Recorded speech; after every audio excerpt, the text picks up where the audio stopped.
अस्सलाम वालेकुम। इस वीडियो में हम बात करेंगे किडनी फेलियर्स के सिम्टम के बारे में। गुर्दों के ख़राब होने की अलामात क्या हैं? कौन-कौन सी अलामात हैं जो आपको पता बता सकें कि आपके गुर्दे ख़राब हो रहे हैं या गुर्दे ख़राब होने के करीब हैं? आपके गुर्दे मुकम्मल तौर पर आपको जवाब दे चुके हैं। सारी कंडीशंस जो हैं हम आपको इस वीडियो में देने वाले हैं। वीडियो को एंड तक ज़रूर देखिएगा क्योंकि वीडियो के लास्ट में हम आपको बताएँगे आया कि आप इनका इलाज परफेक्ट तरीके से किस तरह से कर सकते हैं। सबसे पहले हम बात कर लेते हैं किडनी वर्किंग के बारे में। गुर्दों का हमारी बॉडी में काम क्या है? गुर्दे हमारी बॉडी में ब्लड को फ़िल्टर करते हैं। हमारी बॉडी में जितना भी ब्लड होता है उसको फ़िल्टर करते हैं, उसमें से तमाम किस्म के फ़ासद मादे जो हैं आपकी बॉडी को नुकसान देने वाले जो उनको आपके ब्लड में से फ़िल्टर करके पेशाब के रास्ते से ख़ारिज कर देते हैं। अगर ये गुर्दे ख़राब हो जाएँ तो आपको बहुत सारे प्रॉब्लम फ़ेस करने को मिलेंगे। गुर्दे खराब होने का जो फर्स्ट साइन होता है, सबसे जो स्टार्टिंग स्टेजेस होती हैं, वो ये होती हैं कि आपके पाँव पर स्वेलिंग महसूस होती है। जब आप टेस्ट करवाते हो तो आपका यूरिक एसिड जो बड़ा होता है, यूरिक एसिड बढ़ जाता है, फिर आहिस्ता-आहिस्ता आपका यूरिया लेवल भी बढ़ना शुरू हो जाता है। जैसे-जैसे यूरिया लेवल बढ़ता है, उस तरह से आपका ब्लड ब्लड प्रेशर जो है, वो ब्लड प्रेशर बढ़ना शुरू हो जाता है। ये भी कंडीशन होती है कि आपका ब्लड प्रेशर बढ़ता है और साथ में आपके दिल की धड़कन जो है इंतहाई ज़्यादा तेज़ होती है।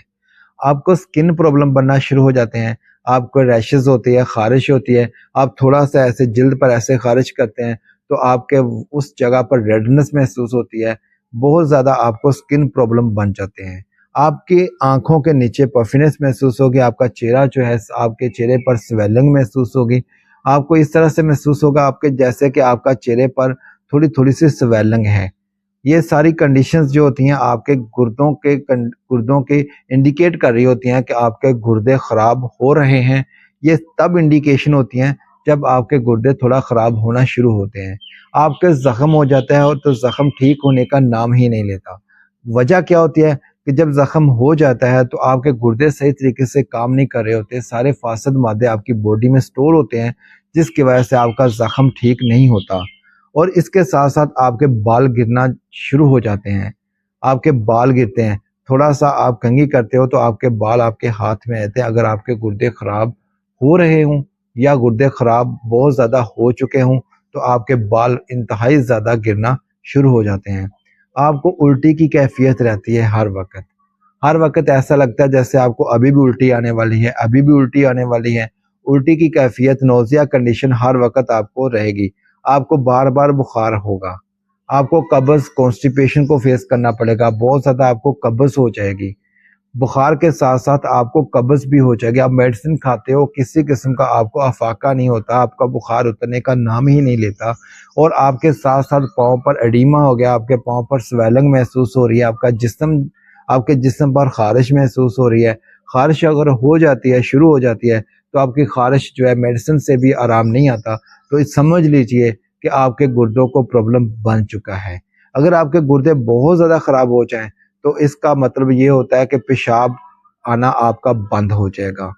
ये साइन इंतहाई ज़्यादा इम्पोर्टेंट होता है कि अगर आपको पेशाब आना ज़्यादा शुरू हो जाए, तो समझ लें कि आपके गुर्दे जो है ख़राब होना शुरू हो गए हैं या फिर ऐसा है कि पेशाब आपको बहुत ज़्यादा कम आता है, तब भी आपके गुर्दे ख़राब होना शुरू हो जाते हैं। लेकिन गर्मियों के मौसम में अगर आपको पेशाब दिन में 2 से 3 बार आता है, तो इसमें परेशान होने वाली कोई बात नहीं होती क्योंकि पेशाब इसलिए कम आता है, पसीना आता है हमें, बहुत ज़्यादा हम काम करते हैं, काम के दौरान हमें पसीना आता है, पसीने की वजह से सारा पानी जो है हमारी बॉडी से खारिज होता रहता है, जिसकी वजह से हमें पेशाब कम आता है।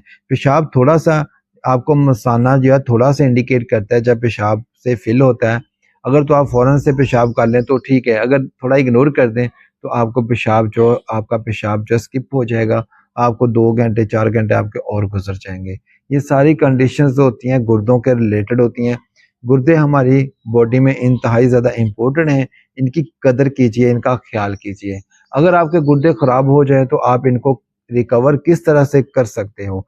अगर तो भई आपको फर्स्ट स्टेज पे हैं गुर्दे, थोड़ा-सा डिस्टर्बेंस कर रहे हैं, हर्बल तरीके से कवर करें, तो हर्बल तरीके से इसका प्याज़ का जो पानी होता है, रेड प्याज़ का पानी, उसमें चीनी डालकर अगर आप इसका इस्तेमाल करोगे, तो आपके गुर्दे क्लियर हो जाएंगे, आपका यूरिक एसिड और यूरिया लेवल जो नॉर्मल हो जाएगा। प्याज के पानी से आपका यूरिक एसिड और यूरिया लेवल नॉर्मल हो सकता है। लेकिन अगर आपके गुर्दे फेल हो जाते हैं, आपका डायलिसिस स्टार्ट हो जाता है, आपको पेशाब नहीं आ रहा, डायलिसिस आपको हफ्ते में 1 बार या 2 बार करना पड़ता है, तो सबसे मैं आपको ये एडवाइस करूंगा, बहुत सारे दोस्त जो हैं, बहुत सारे पेशेंट अपनी ज़िंदगी ख़राब कर चुके हैं, अपनी ज़िंदगी दांव पर लगा चुके हैं, अपनी ज़िंदगी से खेल चुके हैं। उनके पास पैसा भी है, सब कुछ है, लेकिन क्या है कि बस डायलिसिस के चक्कर में डायलिसिस 1 बार करवा लिया हफ्ते में, कोई 2 बार करवा रहा है, कोई 3 बार करवा रहा है, लेकिन क्या है, इसका भाई कोई इलाज नहीं है। अगर आपके गुर्दे खराब हो गए हैं तो इसका इलाज बिल्कुल भी नहीं है। मैं आपको मायूसी वाली बात नहीं कर रहा हूँ, बाकी मौजज़ा अल्लाह पाक कर दें तो उसकी रहमत है, उसके आगे कोई भी चीज़ मुश्किल नहीं है अगर अल्लाह पाक मौजज़ा कर दें। बाकी अगर आपके गुर्दे खराब हो जाते हैं तो आपका फर्स्ट स्टेप ये होना चाहिए, अगर आप अफोर्ड करते हो तो आपका फर्स्ट स्टेप यही होना चाहिए फ़ौरन से कि आप किसी तरह से किडनी ट्रांसप्लांट करवा लें। आप किडनी जो है वो चेंज करवा लें। किस एक गुर्दे पर आप अपनी ज़िंदगी गुजार सकते हैं, बिल्कुल ठीक गुजार सकते हैं। अगर आप गुर्दा चेंज नहीं करवाते तो इसके अलावा डायलिसिस ही प्रोसेस है और डायलिसिस सिस्टम ही है जो आप बार बार रिपीट करोगे और रिपीट करते रहोगे जब तक आपकी लाइफ है।